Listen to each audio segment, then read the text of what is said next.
Hello, everybody. My name is Ian Cook Pattycake. I'm an author, idiot, and loin streamer, and today we're going to talk about things that I have learned while reading, dying, going crazy, reading ALA/banned books this year. Because I was paying attention to some trends, and I started to notice some things. But we'll get into that in a second. Before we get started, number one, if you enjoy what I do here on the channel, please remember to like, share, and subscribe for more. Number two, if you would like to be featured on the channel, check out the links down in the description below. There are two ways to be featured here. The first way to be featured is through Lamwai, the monthly prompt writing contest, where I give you a prompt, you write a short story involving that prompt, and on the first Monday video of the month, we read some of those together because you guys are geniuses and very creative. The second way is if you are an indie author and you have a book out or a book that is coming out, if you submit the first chapter and the cover page to the Fresh Meat feature, they will be read here on the channel at a random interval to hopefully help more readers find your work. And then the third thing is if you would like to check out any of my books, they're available anywhere that you get books, including the library upon request. With that said, let's get into the topic here. So you might be wondering, why did you read 17 ALA banned books? Technically, I think there are 17 in the folder for the banned books because one of them is Jack of Hearts. But Jack of Hearts I read last year and it wasn't actually on the ALA banned books list. It was actually sent to me by a subscriber with a news story saying that it was being challenged or banned at a local school that was being referenced in the article. And so then I went and checked it out. And that's sort of what started the whole thing, because the reason why I wanted to go and read these ALA books is because of all of the conversation surrounding book bannings and bannings in school and censorship that have been going around in the news cycles. And when you go and look at a lot of these books that have like the controversial stuff going on around them, it's very difficult to actually understand or get to know what's in the book, because you've got the people that want it removed, bringing out the most egregious moments, and even the people that are against the books being hyperbolic sometimes. And then you've got the other people that are playing down the bad parts of a book. So it's very difficult to know the truth. And I don't even say, trust me. I still recommend, whether you check out the reviews on my channel for all of those books or not, to check them out yourself if you want to double check any content. Because at the same time as I'm presenting them, I'm going to present what I consider to be the most important to outlining the story or the details that stand out to me. And sometimes I forget details. That happens too. But things that stand out to me to say may not stand out to you, and vice versa. So you might still come away with something completely different, and that's just the nature of art. However, I did do a series of book reviews or book walkthroughs for all of the ALA books from 2021 and 2022. If you want to go and check those out to kind of get familiar with some of the books that are being challenged. There are so many more books that are being challenged than what is on the lists for this year and last year. And the lists on the ALA's website have been going on for about 20 years-ish. But we're going to take a look at some of that here in the end. So anyway, whether you're new to this channel or not, one of the things that I like to do is to do deep dives or walkthroughs of controversial books that may or may not be difficult to get to the truth of the matter of what is in them. Sometimes that is YouTuber books like The Savior's Champion, Shadow of the Conqueror, or even Ripaverse/ISOM. And sometimes it's stuff like the ALA books, because for obvious reasons. In reading the ALA books, and some of these things that I've noticed are not specific to only the ALA books. But anyway, this is going to be a list of trends or things that I noticed among multiple books in the ALA's list from the last 2 years. And some of these things are not specific to only being ALA book issues. And I'll tell you when we get to any of those. The first thing that I noticed is there are random pornography and like sexual explicitness just inserted into random moments and random scenes where it didn't change the story. It was just really jarring. There was stuff like that in The Bluest Eye where this lady was talking about like being a miserable housewife, and then like rubbing against her underwear and getting sexually aroused in ways that her husband couldn't, and like randomly inserting a sex scene, like a very detailed sex scene between the woman and her husband, or like the very detailed scene about freaking a pedophile's point of view. Or you had George in All Boys Aren't Blue, where he expressed an experience he had, a sexual experience he had with his cousin, where his cousin molested him as a child and got him to like suck him off.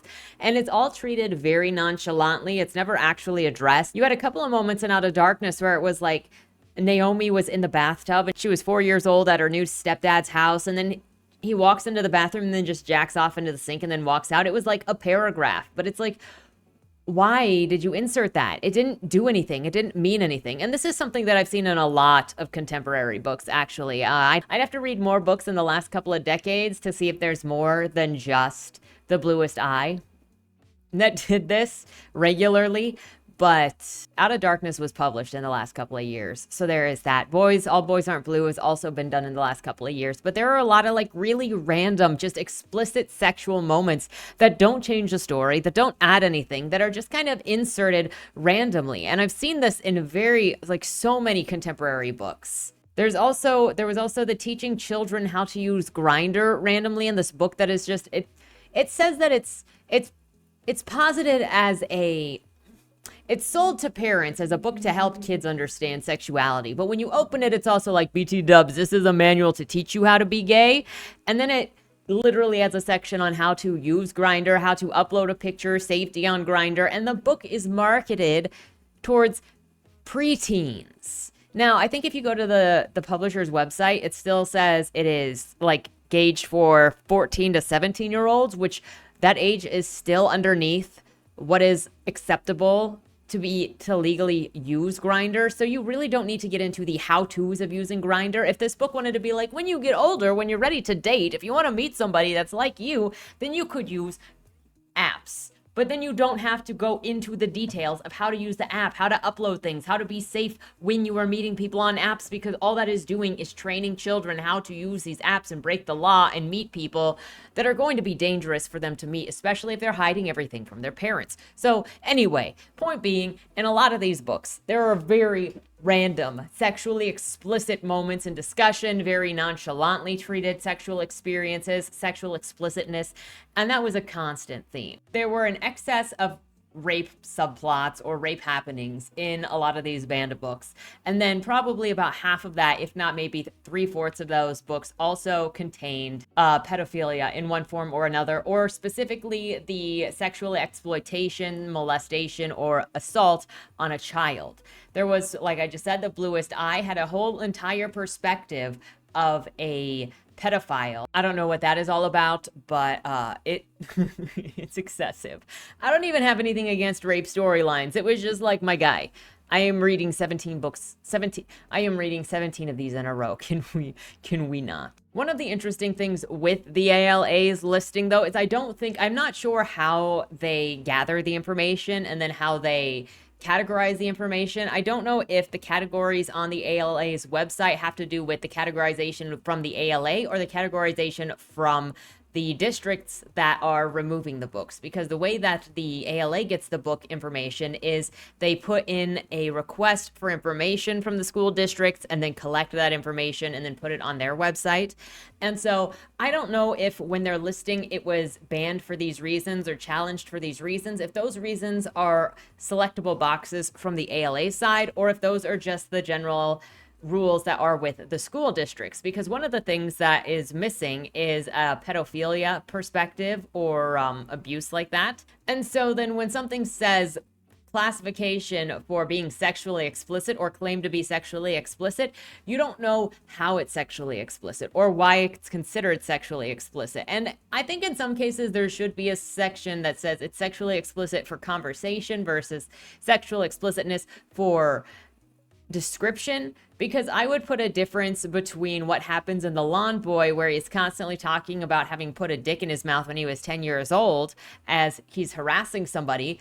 I still have so many problems with Mike in that book, but I think that's completely different than situations where whole entire paragraphs are spent to describe having sex or a pedophile's perspective, but you don't have a differentiation on the list. And then you kind of have to read the books and then guess what goes into what, because then you have stuff like Looking for Alaska, where it's listed this year as having LGBT content. And did that claim come from the ALA, or did it come from the schools that reported it? Because having read that book, there is no LGBT content in Looking for Alaska. So who put that there? Was that parents that were just marking them all out? Or was that somebody trying to manipulate the data so that they could say there was a certain discrimination going on? We don't really know, because we don't have the fullest extent of the information that the ALA is gathering, nor do we have any idea of their methodology, which makes it very, very easy to manipulate the data in order to elicit the response that is wanted out of the target audience. So I'm still wondering on how Looking for Alaska got labeled as LGBT, and I could see why Perks of Being a Wallflower got LGBT content, because at this point, I'm pretty sure Patrick was a predator with the way that he was treating Charlie, but you'll have to go and watch my video on Perks of Being a Wallflower for the commenting on that. Another thing that I noticed is many of these books targeted the outcast or targeted the reader by saying, hey, if you're different, then you should look into this. You should be like me. It also, even if it was just regular things, then it would still try to say that somehow you were different. Like if you were in Beyond Magenta, every single one of those perspectives, except for the one that was actually molested multiple times as a child and abused multiple times and needed an entirely different category of sharing her story. But there were so many in Beyond Magenta where they were just normal, but they treated their normal experiences like they were some kind of out of this world, different, and they should be really, really freaked out by being different. I mean, for heaven's sakes, one of them was like, she changed her hair 6 times over the summer, and then she was like, in kindergarten, I liked fantasy novels, and everybody else didn't, and so obviously I'm weird, and also I was trying to teach everyone how to color in the lines better, but they didn't want to listen and thought that I was a teacher's pet, and I just also liked my teacher, and that made me weird. And so clearly, I'm not normal. I'm not a male or a female, because I like fantasy and drawing and want to correct everybody. And it's just like,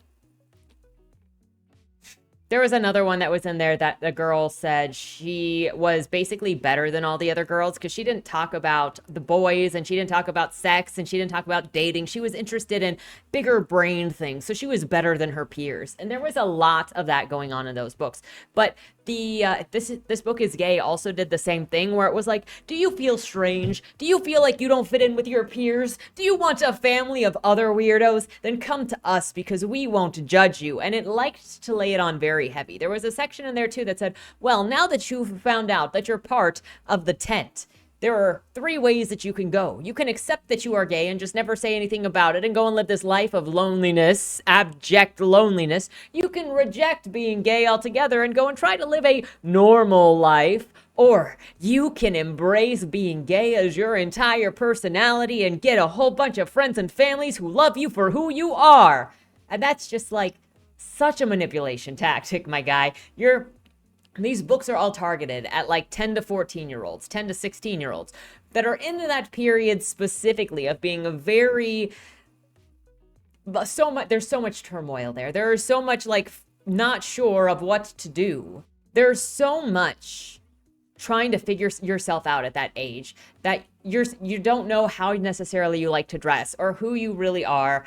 And you're still trying to fit in with your peers and find your place. That's why YA is the way that it is everything is so extreme, and it's also trying to find your place. And so then targeting the outcasts or the feeling difference and knowing that these are very universal experiences, but then saying, I don't think they are universal, or on the worst case situation where these people think that these are not universal experiences, and then they're convincing other people that they're not universal experiences because they never talked to anybody about them. You're misleading other people. Another thing that I noticed with so many of these ALA books is they train you with no hope. Things are never going to get better. You're just going to have to suffer. There is no meaning in life. Me, Earl, and the Dying Girl was all about that. It was the anti-John Green, where it was just watching this girl die, and then the main character at the end of the book, the main character at the beginning of the book was a POS that just cared about himself. At the end of the book, he was the same guy that also only cared about himself and was like, I don't see any purpose in living. I don't see any purpose in anything. And Out of Darkness, you had Naomi and her boyfriend both died. And then her brother, after the twin sister died as well. And then the twin brother of her younger siblings ended up going to live with the grandparents, where he then went to college, where he then wrote an essay about everything that happened to tell the truth of what happened in his small town, because everybody believed the falsehoods of what was published in the newspaper.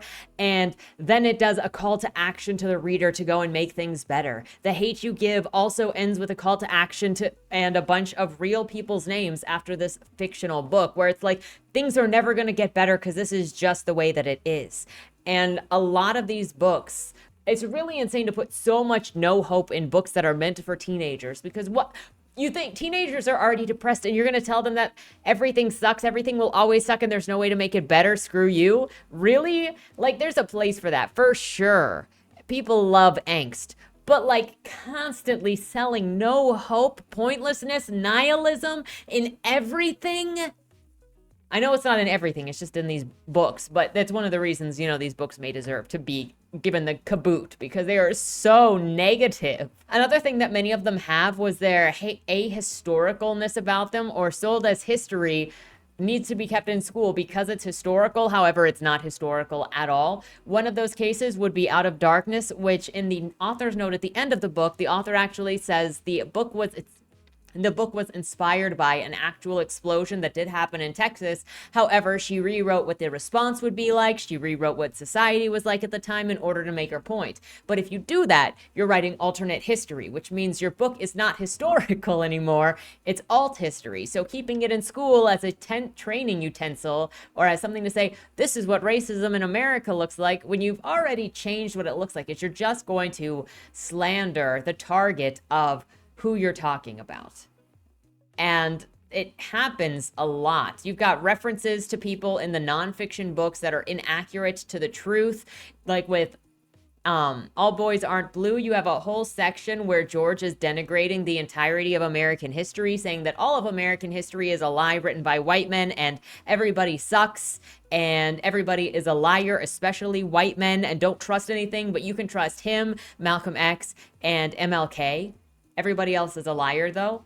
And none of this is checked. So it becomes an issue when it's in school and it says that it is a teaching thing, and then it is blatantly lying. And there are no references in any of the books, no reference markers, and it's all just opinion or preference, or in some cases, alt history being taught to children as historical.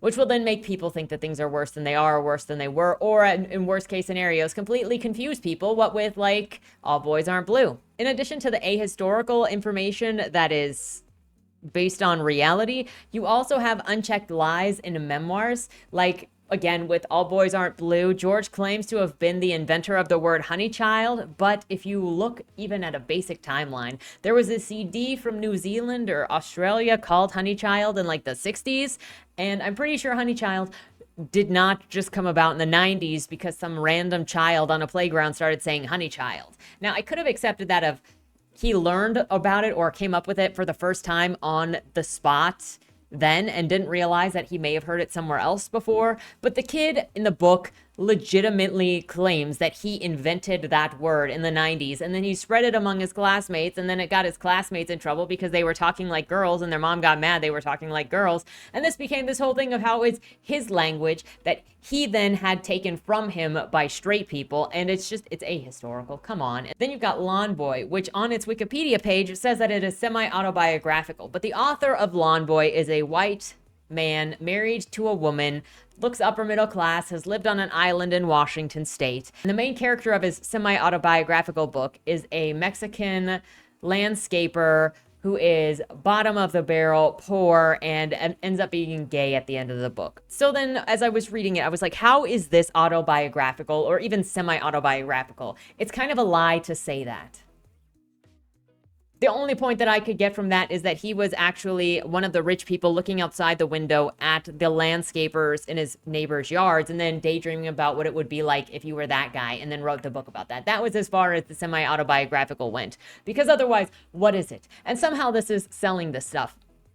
Again, there is so much pressure in the writing community and the publishing community to stay in your lane and own voice. And then you get stuff like this, and you get stuff like Out of Darkness with Ashley Hope Perez, who wrote stuff that are all about identity, but don't follow those identity rules, while they're also pushing those identity rules on everybody else who is a small creator, who's an independent creator, who is just trying to get into the scene, and they're not doing what the publishers want. It's just another way to discriminate and bully. Don't believe the stay in your lane. Try to write the best story that you can to the best of your abilities and then see how it goes. Because this kind of bullying because of your demographics is just such garbage, and it is not.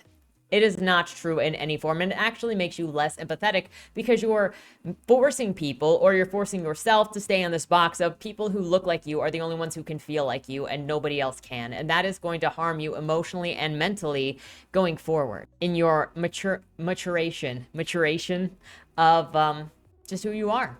Many of these books also are directionless, plotless, and meandering. And this isn't specific to the ALA books. I've also read a lot of these books more recently where the characters seem to be rather undriven. They don't have a desire. They don't have a want. There's no goal. And sometimes that works because you can have literary fiction where the character is kind of just trying to survive life. But still, in the cases of characters trying to survive that life, they still have something that they are trying to accomplish in the daily. Like even with American Psycho, Patrick Bateman is still trying to accomplish something in his daily life, which is partially satiating how insane he feels. Which then gets him into the murder fests that he gets into. But with some of these, it's just so many of them are just like snapshots of literally nothing happening. And like Out of Darkness is a specific thing where it's just snapshot after snapshot after snapshot of depression until you go to here's a nice little moment for them to have a couple to get ready to try to break you harder by making something bad happen in the next scene. But there's not like the character is not being proactive, while there's also this looming over of a power figure that she knows her stepdad is dangerous and she needs to get the twins away, but she's doing absolutely nothing to get away. Even in the second half of the book, when she knows she needs to run away with Wash, she's not making any moves that she needs to make in order to get away with Wash. There is no urgency despite knowing what's at stake. And that's in so many of these books. The same with Lawn Boy is it pretends that Mike is doing something, but he's really not. For the entirety of 300 pages. He should be trying to get a job as a landscaper. He should be trying to get a job doing the arts if that's what he wants to do, cutting trees to look like dicks if that's what he wants to do. But he's not doing anything. The entire time he's just going from place to place to place to place to place. And maybe that could work if he was having an existential crisis. But way too many people are just writing books that have absolutely no point to exist, and they're just vignettes of nothing with no payoff in the end. Some of them just want to slap you in the face. I also noticed that a number of these books were written to be basically pre-90s stuff. Like even the stuff that's more recent, they were written in the past that is way further back than the 90s in order to push the bad times narrative, because you couldn't really write a current day novel with all of the discrimination that you want to write in America because it's not really that much of a thing. Like, not saying that it doesn't exist, but it's a lot harder to show if you want it to be an exaggeration. One of the cases where it wasn't pre-90s was Jack of Hearts, which he was a writer for a blog.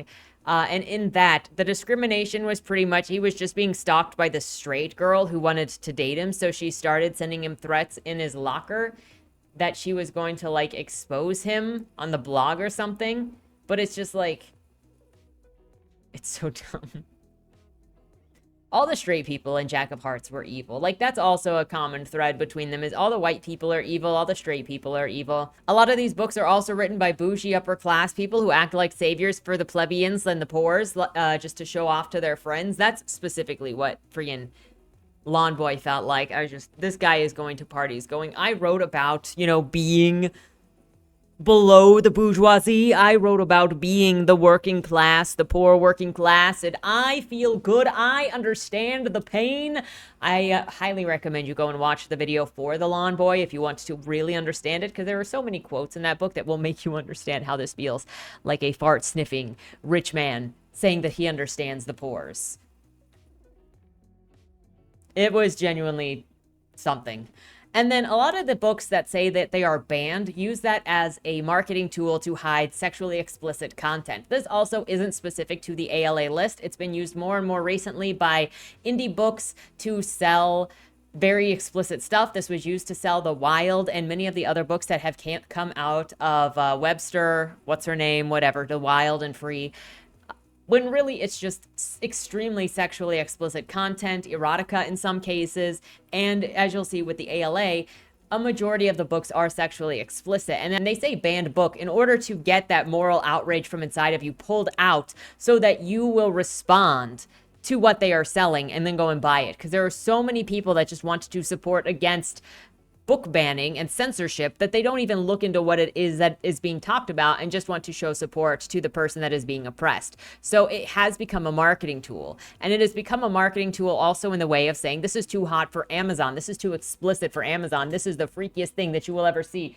the meanest thing that you will ever see. And it happens a lot more than you might think. We're going to go and take a look, because not everything on the ALA's banned books list is actually bad. And to some extent, I think you would agree that there is a place for it. I think the news about the ALA being a place of book banning and we need to stop this and there is a place for every banned book in schools is completely wrong. Nobody has a right to access to your children. And that's one of the things that is being lost here. So none of these books are banned. They just either aren't in the school library anymore, in the school curriculum, or in the classroom library. And nobody is a banned author for not having that, or else I am a banned author for my books not being in schools. Let me tell you, I don't think my books should be in schools. They're adult books. Even if Boom Boom Boom is actually fairly wholesome, like really wholesome, it still says the F word, like a lot. And so that doesn't need to be in the hands of children.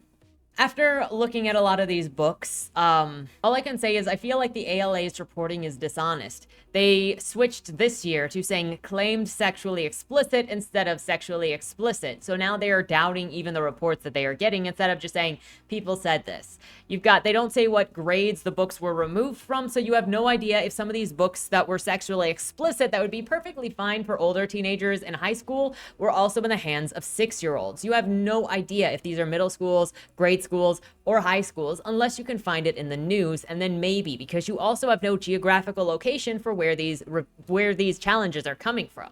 Not to mention the ALA's top book on its challenge list has like 155, 200. We're going to take a look at it here in a second. But it does not have that many challenges to it. So what if all of these challenges are all coming from the same county or the same state? We don't know. It could be such a localized thing that these books are being challenged, but we don't know that. And so then it just claims these are challenged and there's this huge nationwide problem. As an example of that, if you go down here, genderqueer was challenged 151 times for the entire year of 2022. There are 100,000 schools approximately in the United States. 90,000 of them are public schools, 10,000 of them are private schools. Of that, 151 challenges. That is not even 0.25%, a 0.1% of how many are challenged. So how is this a major issue that needs to be talked about everywhere? If you go down, All Boys Aren't Blue is only 68 challenges out of 100,000 schools. The Bluest Eye, 73 challenges. Flamer, 62 challenges. How do we know what any of this is? If they don't tell you where the localization is coming from, where the schools are for any of this, and what grades they're being removed from. Meanwhile, there's more lying about these because you'll hear people say that these books aren't in grade schools when they really are. Flamer is an example of that. I go through it in my Flamer video where the author even says his book is not meant for grade schoolers. However, also if a grade schooler gets their hands on it, then it's good. That's also something that is common in a lot of these stories, is that the narrative style of them is written very immaturely, but they say they're for older kids. I don't know if that many older kids would really appreciate or like the drawing style or the description style of Flamer. And Flamer is also about somebody that is just entering high school. He's going to be a freshman.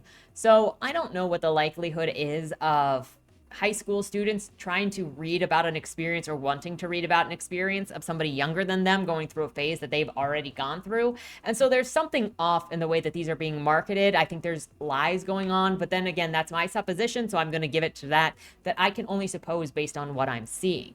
However, I can say that the author had said this book wasn't in grade schools. Other people have said this book wasn't in grade schools. This is the book where there are comic pages of them talking about being in a tent, jacking off into a Mountain Dew bottle, and whoever can't jack off has to drink the bottle. They say a bunch of slurs. If Flamer was a movie, it would be R-rated because of how many cuss words and slurring there is in it. Yet we're supposed to accept that if you Google it, you will find that it is in grade schools. And you're supposed to be okay with that because for some reason it's a problem if you challenge this book being in schools. Again, that's part of the reporting on the ALA and all of the people reporting on banned books is they don't tell you what the content of these books are, nor where they're coming from, and they act like checking to make sure something is age appropriate is somehow banning it.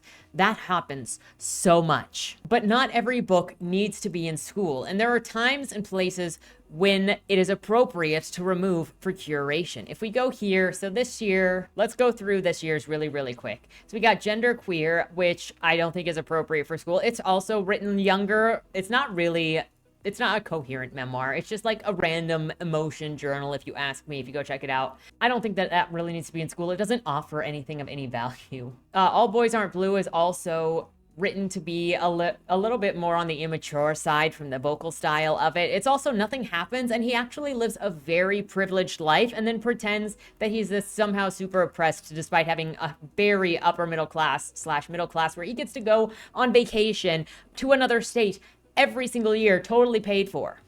I've never done that. I would say Toni Morrison's Bluest Eye is closer to literary fiction, so it actually has elevated literature. Flamer is written more immaturely. Looking for Alaska actually felt like a teen book, and it felt applicable to teenagers because of the way that the kids were, where they were like, thought they were much smarter, being kind of sassy, being kind of angsty. The Perks of Being a Wallflower also actually felt like a teen book, even though there was some questionable content in there I need to talk to somebody about. Lawn Boy also felt immature, considering this character was like 21, 22, but that doesn't really feel like it fit in with what would be in schools. The Absolute True Diary of a Part-Time Indian, that actually did feel appropriate for teenagers. Out of Darkness just felt like somebody's quest to try to hurt you by making depression the most that she could for absolutely no point. A Court of Mist and Fury, my opinion, doesn't need to be in schools. There is actual sex, explicit sex in this one, and as the book goes forward, there's just more sex in it. I also have an issue with authors that do both YA and smut, and trying to create a a smut pipeline, if you will, where they get you addicted to their style and then, you know, whatever. I would like to say I think that Sarah J. Maas and Colleen Hoover do not need to be in school libraries. Is that a hot take? Let me know in the comments below. Crank felt kind of like a vanity project to me by the author. It was inspired by her daughter's fight with drugs, and then she wrote a book from her daughter's perspective. There's so many weird compliments to the author inside of there. Freaking no. Me and Earl and the Dying Girl actually did feel immature, actually felt like a teen book. That's probably the best thing I could get it. But there was also a lot of sexually explicit conversation going on in there. But more so in the conversation than in the descriptions of the actions, because nobody had sex. Dude's just got a guy that they talk about girls with, if you know what I mean. And then this book is gay. Felt like it was written to talk down to whoever the audience was. So the audience was younger, but it's talking about subjects for older people. So it was very confused. And it ends with a chapter at the end that is basically telling adults around the child who the book is supposed to be for that they need to listen to the child. So then it's just talking down and disrespecting the parent. I just do not see a reason for this book is gay to even exist. It's so just... So then on the 2021 list, books that we haven't already talked about, The Hate You Give actually does feel like a teen book to me, though it does feel like a teen activist book for me. And then Beyond Magenta, it just feels like it would confuse people at that age group. I can't speak on many of these if I haven't read them before, but I did want to point out a couple things on this list. Like in 2020, Of Mice and Men was on here, and To Kill a Mockingbird was on here. If you keep going, there are going to be a lot of sex-related ones. Again, we have Beyond Magenta. Sex is a funny word. The Handmaid's Tale, which I saw as being on a list more recently. Isn't this an adult book? I also saw another school district in a state. Was it Idaho maybe? Don't quote me on that. But I saw it was on a banned books list to be removed from the school district. It by Stephen King. And I think I can agree. As great as a book as it is, I don't know if a book with a child orgy in it needs to be in schools. I think it's an adult novel. Is that a hot take? Let me know in the comments down below. I saw 13 Reasons Why being on another list as well, and I thought that was because teen suicide was an issue. But just to show you with an example that I hope that we can all agree on, hopefully, that it's not always a bad thing and that you can curate what's in your school districts. In 2015, 50 Shades of Grey was one of the most challenged books in schools. Why was 50 Shades of Grey in schools? So something landing on a banned or challenged books list doesn't automatically make it bad. On the same list for 2015, we also have the Bible, which many would also be up against. And it's fine to say this doesn't belong in schools and to challenge it. That's not a book ban. It doesn't need to be there. Showing this list, I may or may not go through more of these books later at some point, maybe even next year, with the goal of getting through a couple more of those years along with 2023. The rest of this year, I would like to spend reading indies and stuff that I want to get to. Like, I've had The Cold Dish on my list for a while. I'm finishing Den of Sparrows so that I can read the third book by H.H. Miller. And I have so many other books to get to. Some of this back here, some of them that are in my room. So that'll be all of that. But those are some of the things that I have learned, some of the patterns that I saw while reading the banned books on the banned books list by the ALA, which is the American Library Association. Probably should have said that at the beginning of the video to describe it just in case, but here we are. With that said, let me know your thoughts on the subject in the comments down below. Have you read very many of the ALA's banned books list? What do you think about the idea of banned books, or what is going on in the news with banned books? Do you think that the whole idea of banned books is out of hand, or is it in hand? Is it an accurate response to what is going on? There are so many ways to go with this topic, to dissect this topic, and I can only give you what I've seen and what I thought, and maybe we can get some more context in just having conversation about it. But that said, thank you so much for watching. Have a great weekend. If you're interested in what I found in these books and experiencing them for yourself, there is a playlist of all of the ALA banned books that I have read, and also Jack of Hearts is on there. That should keep you busy for a little while. With that said, have a great weekend, and don't die. Was that Wayland Cross in the trunk? Do you know, or is that something that's still being figured out? The person in the trunk was not Wayland Cross.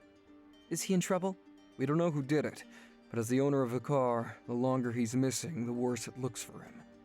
Cross isn't a killer. For the last couple of years, the average number of murders in Baltimore has been over 300, and it's been going up. Mind you, that's only whatever the badges count as official murder, and believe me, there are people that don't count when they die. Wayland? If you're down here, tell me. I'm not talking to the badges, I've been looking for you. They found a body in your trunk. Way. Why? Did you do that? To the left. Plain black letters read along the wall. You walked in the corridor. Once that ends, you chose the dark is on the right. My vision goes blurry, flickers black and black and black for longer intervals until I can't see anything at all. I'm not screaming anymore, but my voice echoes back to me. Where the hell am I? You're dead, Josephine. Even smart people do stupid shit sometimes, right?